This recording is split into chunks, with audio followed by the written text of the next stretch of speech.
안녕하세요. 사연을 부탁해입니다. 오늘의 사연을 소개하겠습니다. 그날은 고등학교 동창 결혼식 날이었습니다.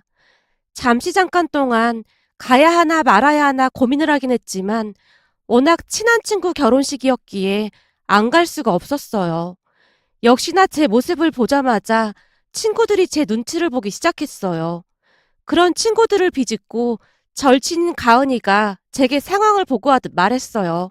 수아야, 그 인간은 벌써 왔더라. 근데 너무 신경 쓰지 마. 내가 보니 그 인간 와이프가 너보다 훨씬 못하더라고. 둘이 같이 왔나 보네. 제가 한쪽 입꼬리를 살짝 올리며 물었는데요.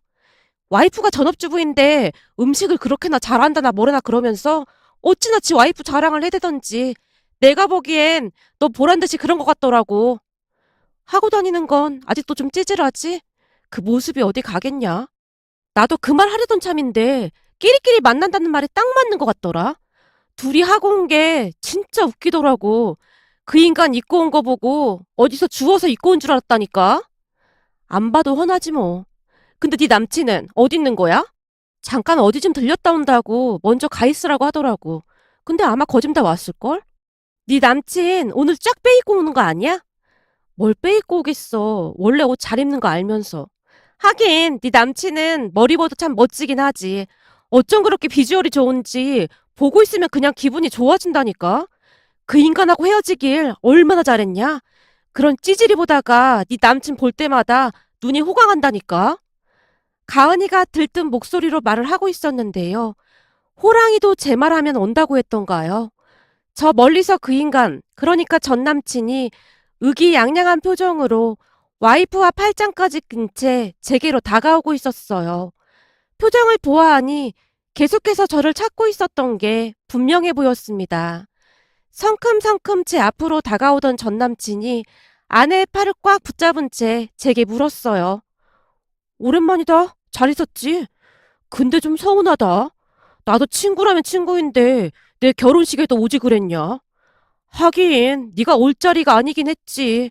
그렇게 난리를 쳤는데 우리 부모님 얼굴 보기가 좀 그랬겠지. 근데 넌 여전한 것 같다. 여전히 허세만 가득해서 비싼 옷만 입고 다니나 보네.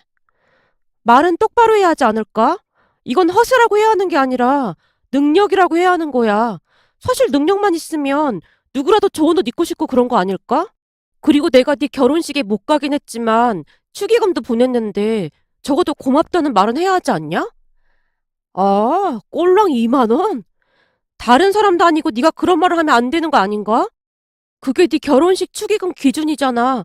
참석해서 밥을 먹으면 4만 원, 참석 못하면 2만 원. 너 항상 그랬잖아. 근데 네 입장에서 꼴랑이란 말이 나오니까 엄청 웃기다. 그리고 내가 이런 말까지는 안 하려고 했는데 너 말이야. 친구들 결혼식장 가서 4만 원 내고 밥 먹는 거 그거 진짜 양심 없는 짓이야. 요즘 호텔 밥값이 얼마인데 축의금으로 꼴랑 4만 원을 낼 수가 있냐? 혹시 둘이 같이 왔는데 오늘도 4만 원만 낸 건 아니겠지? 제가 전 남친 마음을 꿰뚫어 본 채 말을 하고 있었는데요. 그 순간 전 남친 아내가 제게 쏘아붙이듯 말했어요. 역시나 듣던 거랑 똑같은 것 같네요. 똑같다니요? 저에 대해서 뭐라고 들었는데요? 아니, 사치 심하고 그렇다고 들었거든요. 제가요? 아, 그런가요? 근데 호텔에서 결혼하는 친구한테 축의금을 4만 원 하는 건 좀 아니죠. 거기다 둘이 같이 왔는데 그건 더더군다나 아닌 거죠. 그럴 때는 사치라는 말을 해야 하는 게 아니라 염치가 없어도 너무 없다는 말을 해야 하는 거 아닐까요? 전남친 부부에게 제가 미소까지 지으며 말을 했는데요. 제 말을 듣던 전남친 아내의 얼굴이 시뻘겋게 달아올라 있었습니다. 거기다 둘의 모습을 보다가 입이 간질거려서는 한마디를 더 하고 말았어요. 근데 친구 결혼식장에 올 때는 적어도 좀 갇혀있고 와야 하는 거 아닌가요? 아무리 그래도 청바지에 그런 티는 좀 아닌 것 같거든요. 우리는 그런 걸 격식이라고 배웠죠. 제가 살다 보니 이 격식이란 것도 절대 무시 못하겠더라고요. 그럼 저는 이만 가볼게요. 친구한테 아직 인사도 못해서요. 제가 그 둘을 한껏 비웃으며 신부 대기실로 향하고 있었는데요. 옆에 서 있던 가은이가 웃음을 간신히 참고는 따라오고 있었어요. 너 완전 작정하고 온 것 같다. 완전 사이다였어. 아주 잘했어. 아니, 나는 그냥 조용히 있다 가려고 했는데, 먼저 와서 시비를 걸잖아. 오늘 보니 지랑 똑같은 사람이랑 결혼했네. 내가 그랬잖아. 완전 똑같다고. 진짜 어쩜 저렇게 똑같을 수가 있냐? 가은이와 제가 간신히 웃음을 참으며 걸어가고 있었는데요. 등 뒤에서 전 남친 부부가 저를 노려보고 있다는 느낌이 들었습니다. 사실 전 남친과 저는 결혼까지 약속했던 사이였어요. 우리 둘은 같은 고등학교를 졸업했습니다. 그때 당시에는 서로 얼굴만 알고 지내던 사이였는데요. 오랜만에 참석한 동창회에서 만나서 연인 사이가 되었습니다. 처음에는 이렇게 잘 맞을 수가 있을까 싶을 정도로 잘 맞았는데 지금 생각해보면 눈에 콩깍지가 단단히 씌어서 판단력이 많이 흐려져 있지 않았나 싶었습니다.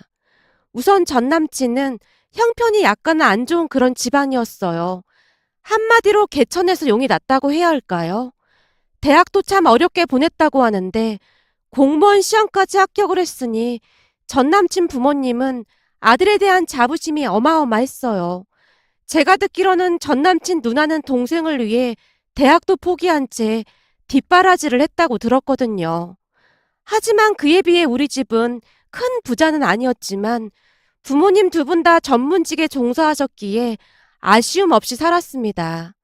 거기다 부모님이 투자에 대해 공부도 많이 하셔서 재산도 꽤 있는 걸로 알고 있어요. 대학을 다닐 때도 부모님이 모든 걸 다 뒷받침해줬고 대학을 졸업하고 나서 중견기업에 입사를 했다고 중형차를 사주기도 하셨어요. 집에서 회사까지 거리도 그렇고 대중교통을 이용하는 것보다는 자가용을 가지고 출퇴근하는 것이 시간이 많이 절약되었기에 제가 힘이 들까봐 선물해 주셨거든요. 제게는 남동생도 한 명 있는데 우리 둘에게 차별 없이 똑같이 해주셨어요. 그런데 전 남친은 그런 저를 참 많이도 못마땅하게 생각했습니다. 어느 날 전 남친이 제게 물었거든요. 근데 나 진짜 궁금해서 그런데 너 차 말이야. 그 유지비도 많이 들고 그러지 않나? 거기다 할부로 샀을 거 아니야.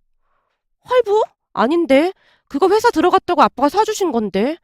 보험료도 아빠가 다 내주고 계셔서 딱히 돈도 많이 안 들어가. 뭐?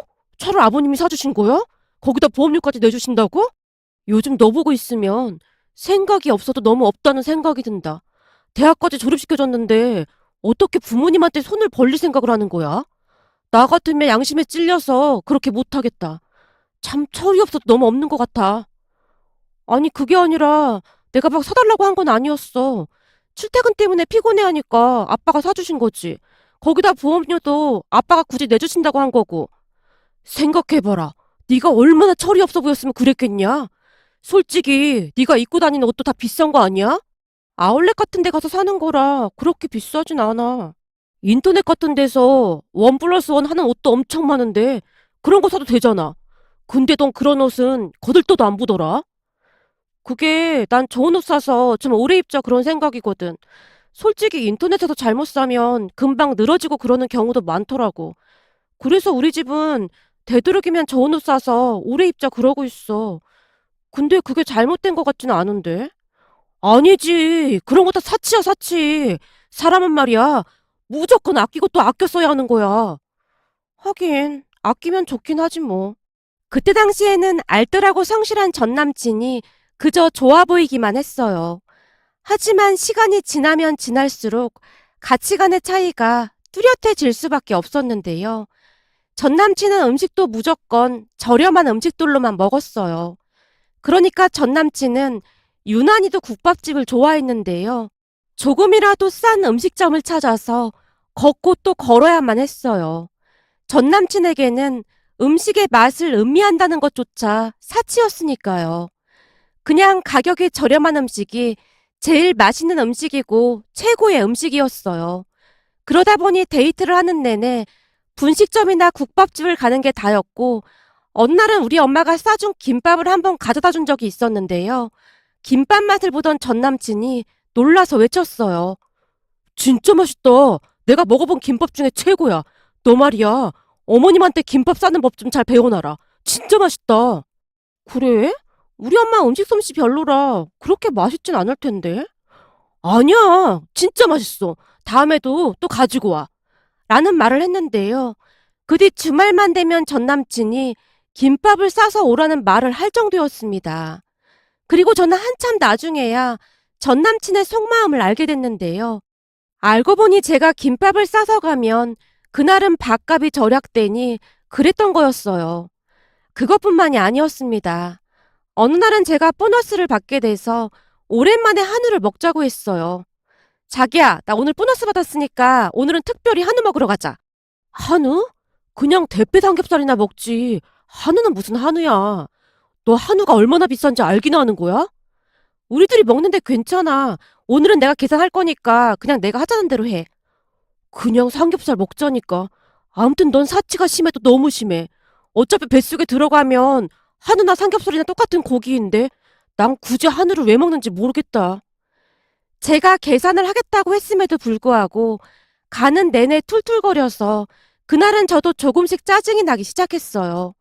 그런데 식당에 들어가서 제가 한우를 굽자마자 전 남친이 마구마구 입으로 밀어넣기 시작했어요.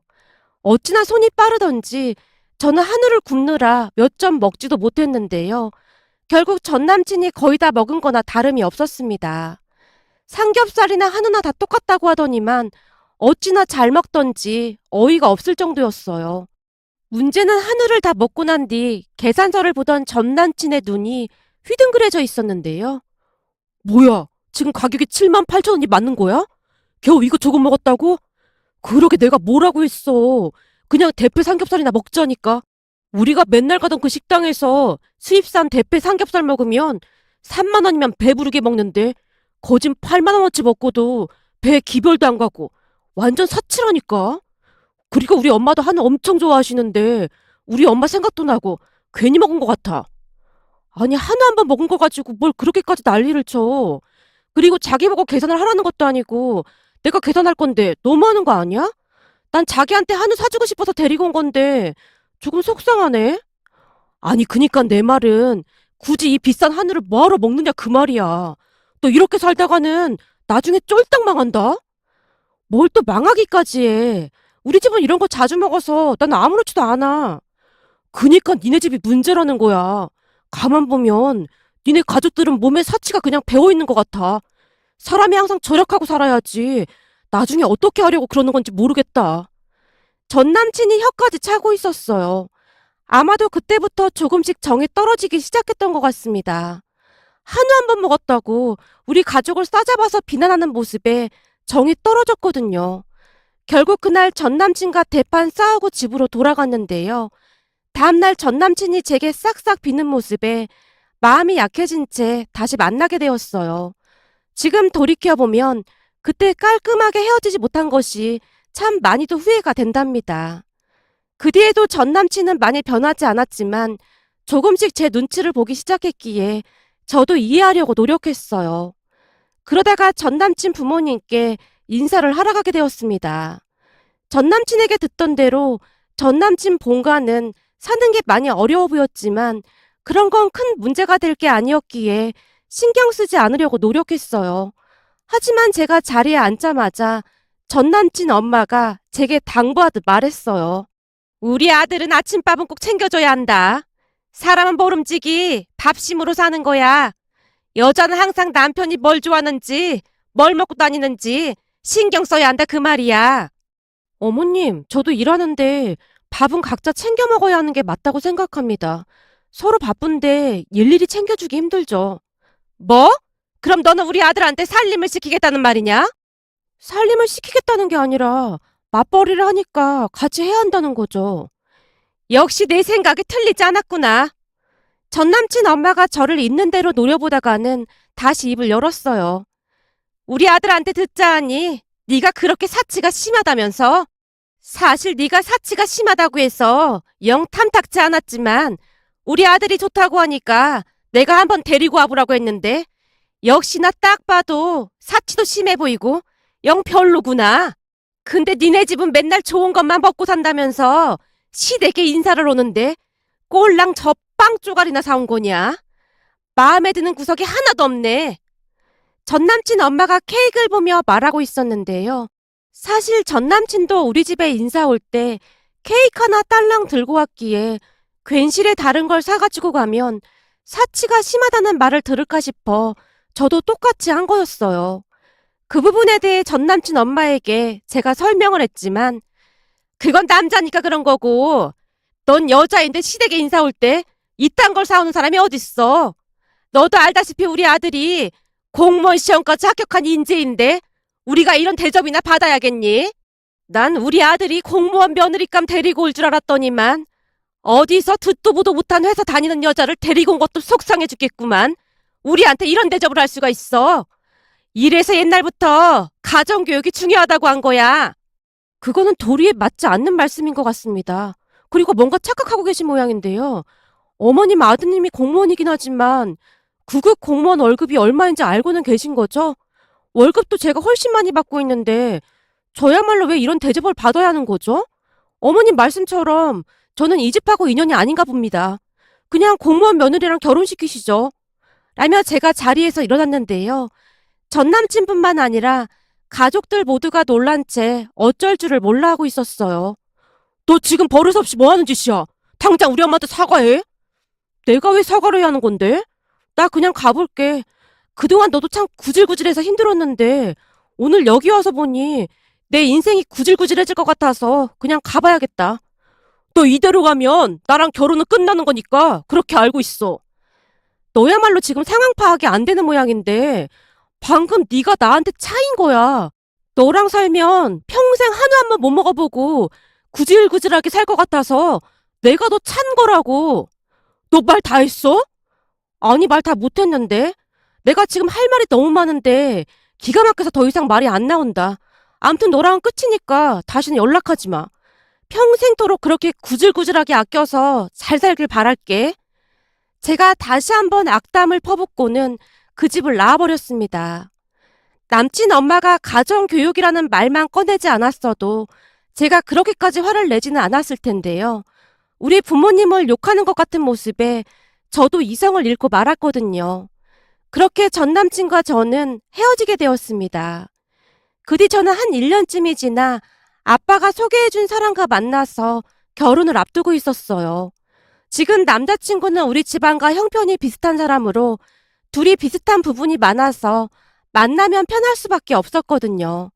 거기다 전 남친을 만날 때는 맨날 싸구려 음식점만 찾아다니느라 입에도 맞지 않는 음식들만 먹고 다녔는데 지금 남친과 저는 음식 먹는 것도 정말 잘 맞았습니다. 저와 헤어지고 얼마 뒤 전 남친이 결혼한다는 소식이 들려왔는데요. 들리는 소문으로는 전 남친한테 밥을 챙겨줘야 해서 여자가 회사를 그만두고 결혼을 한다는 소문이 들리더라고요. 하지만 친구들이 수근거리기로는 전 남친이 공무원 여자를 만나려고 노력했지만 그게 잘 되지 않아서 작은 회사를 다니는 여자와 결혼을 하게 되었다는데요. 듣도 보도 못한 작은 회사에 다니는 아내가 창피했던 전 남친이 밥을 핑계로 회사를 그만두게 했다는 소문이 파다했어요. 그 말을 듣고는 구급 공무원 월급이 얼마 많지도 않은데 진짜 지지리도 궁상으로 살겠구나 싶었습니다. 나중에 출산까지 하게 되면 진짜 지지리 궁상이 되겠구나 싶은 생각에 소름이 끼칠 정도였으니까요. 그리고 그날 전 남친을 친구 결혼식장에서 다시 만나게 됐던 겁니다. 그날 딱 보니 제 예상대로 지지리 궁상으로 살고 있는 게 분명해 보였는데요. 둘 다 입고 있는 옷도 그렇고 진짜 심각해 보일 정도였거든요. 그런 모습에 전 남친이 진짜 아무 생각이 없다는 생각마저 들었는데요. 대부분은 전 여친에게 꿀리고 싶지 않아서 더욱 챙겨 입고 가고 그러지 않나요? 그런데 그런 구질구질한 모습으로 거기다 축의금도 둘이서 4만 원만 한 모습이 진짜 대단하다는 생각만 들었습니다. 문제는 그 뒤 더 기가 막힌 일이 일어났는데요. 전 남친이 자꾸만 제 곁을 맴돌면서 제 심기를 건드리기 위해 노력했거든요. 너도 남친 생겼다며 왜 혼자 왔어? 대부분은 친구 결혼식장에 데리고 오고 그러는데 그냥 혼자 온 거 보니까 남친이 진짜 별로인가 보네. 걱정하지 마. 너처럼 구질구질한 사람은 아니니까. 내 남친은 잘 나가는 회사 사장이거든. 그래서 처리해야 할 일이 있어서 우선 나만 먼저 온 건데 조금 있으면 올 거야. 근데 너처럼 그렇게 입고 다니는 사람은 아니니까 걱정하지 마. 뭐? 넌 왜 자꾸 나한테 구질구질하다고 하는 거야? 전 남친이 버럭한 채 소리까지 지르고 있었기에 주변 사람들이 우리를 보고 웅성거리고 있었는데요. 그 순간 뒤쪽에서 누군가 저를 불렀어요. 수아야. 왔어? 일찍 왔네. 제가 반갑게 남친에게 인사를 하고 있었는데요. 제게로 다가오는 남친을 보던 전 남친이 비웃듯 말했어요. 역시나 지랑 똑같은 사람이랑 사귀고 있었네. 딱 보니 허세충이네, 허세충이야. 허세충이라니. 그건 돈 없는 사람이 돈 있는 척 하는 걸 허세충이라고 하는 거 아닌가? 근데 내 남친은 강남에 자가도 있는 능력자거든. 듣자 하니까 넌 전세도 구하기 힘들어서 경기도 외곽 주택을 월세로 들어갔다면서? 그런 네가 내 남친처럼 하고 다니면 허세충이 되겠지만 내 남친은 가진 게 많은 사람이라 그냥 가진 자의 여유라고 하는 게 맞지 않을까? 내가 보니 말이야, 너야말로 딱 허세충이더라고. 뭐? 내가 왜 허세충이야? 그렇잖아. 집을 가진 건 하나도 없으면서 맨날 잘난 척은 오지게 하잖아? 그냥 겸손하기라도 했으면 반은 갔을 텐데 넌 진짜 허세충 증증 환자야. 암튼 맨날 싸구려 국밥이나 먹으면서 돈 많이 모아서 꼭 집도 사고 그렇게 살길 바랄게. 그니까 괜히 다른 사람들 비난하지 말고 너나 정신 차리고 잘 살아. 라며 제가 전 남친에게 일침을 가한 뒤 남친의 손을 잡고 예식장 홀로 들어갔는데요. 홀에 있는 내내 전 남친이 저를 노려보고 있더라고요.